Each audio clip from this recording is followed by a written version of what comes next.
Komandan Korem 163 Wirasatya Brigjen TNI Ide Idewe Agung Hadi Saputra melakukan kunjungan kerja ke Kodim 1609 Buleleng. Dalam kesempatan ini, Brigjen Hadi Saputra menyampaikan arahan kebijakan dan pedoman yang diterapkan Korem 163 Wirasatya dengan menekankan pentingnya sinergi antara TNI dan masyarakat. Inti dari pertemuan ini yang pertama adalah bagaimana memberikan suatu arahan-arahan kebijakan dari Korem 163 terkait dengan saya sudah mengembangkan mempedomani terkait dengan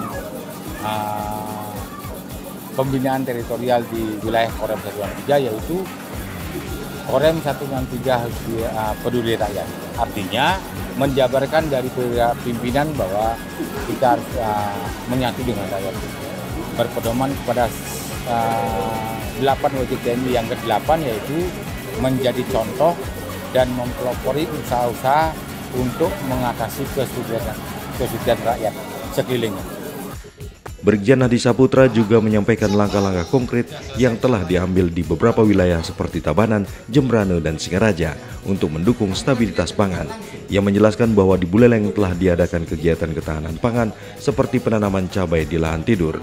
Menurutnya saat harga cabai tinggi, langkah ini sangat membantu masyarakat. Terkait netralitas TNI dalam politik, Brigjen Hadi Saputra menegaskan bahwa setiap prajurit TNI wajib mematuhi aturan netralitas dalam pemilu.